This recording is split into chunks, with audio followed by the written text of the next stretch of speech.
So here we have the Audi Q2 automatic on a 67 plate. I'm going to start off by showing you around the outside of the car, and then we'll hop in and run through some controls on the inside. But from the outside you can see it's a 5-door car with alloy wheels. Let's start off inside the boot and then work our way around the rest of it from there. So the tailgate on this car will open electronically. You can do that from the key or from the tailgate itself. As we approach the boot, you can see we have reversing sensors, plenty of space as well, along with that 60/40 split folding rear seat. And then inside or underneath this tray section, even more space and tools should you need them. Okay, so we're just going to work our way back round to the front of the car, and then we'll hop in and run through some controls on the inside. Now that we've done a full circle of it though, you can see it's in excellent condition the whole way round. Just briefly before we climb in, I think it's well worth seeing the interior from this exterior point of view. There's plenty to run through on the dashboard, so let's hop in and we'll do that now. Okay, now that we're inside the car, we're going to start with the dials. On the left-hand side, we have the rev counter. On the right-hand side, the speedometer and the fuel gauge as well. In the middle, you can see the total miles for the car, which are 11,919. So very low mileage for the car's age.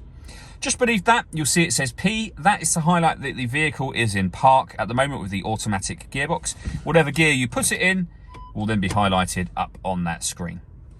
If we back out to the steering wheel, on the left-hand side, we have controls to change the information in that central display area just there. We've also got stereo controls. Over on the right-hand side, we have the volume for the stereo. And we have various phone and satellite navigation controls, as you can see. Also on the left, we have cruise control and speed limiter. Over in the center, we have the main screen for the car. So this is where you can access things like, for example, your satellite navigation. A really nice, easy system to use. Ultimately, you can, if you wish to, just have a look at the map view. And as you can see, really nice display. All of the movement I'm making up on that screen is being done using this dial, these two buttons here. You can do things directly from here, so I could, for example, push that up and would now be on the satellite navigation menu. As you can see, I can instantly swap to radio or media, or as I say, press the main menu button and use this dial. The dial is obviously far easier to use whilst the vehicle's in motion. When it comes to music, media is where you can listen to your own music, first of all. So there's plenty of ways of doing that. You can listen to it via CD player. We have SD memory card slot, USB input, auxiliary input, Bluetooth audio as well, so you can stream your music wirelessly. When it comes to the radio, you can listen to the radio by selecting it from the menu, and you will then see that we have got DAB, FM and AM radio available. So plenty of ways overall to listen to your music. Working our way down, we can turn that screen off and back on again with that button. We can turn off the traction control, the hazard warning lights. That's for the stop and start. So this car is designed to cut out when it's stationary in traffic to save you fuel. The system is off when that light shows. Drive select will change the driving mode of the car. So you can switch between individual, efficiency, comfort, auto and dynamic. Auto is where you'd be the majority of the time.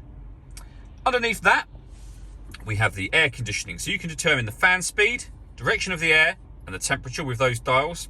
When you're happy with those settings, that button will turn your air conditioning on, and of course it'll turn it off again as well. You can recirculate the air that's in the car. That's a great way of heating it up or cooling it down quickly depending on the temperature you've set here. We have heated driver and passenger seats as well, both with 3 different heat settings, as you can see. A 12-volt charging socket and USB input.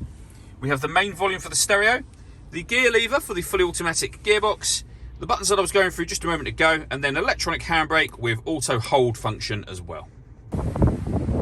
All that leaves me to say is thank you for taking the time to watch this video. If you'd like to come and see the car for yourself and have a test drive, please feel free to give us a call here at Mach 1 Cars. We'd love to hear from you soon.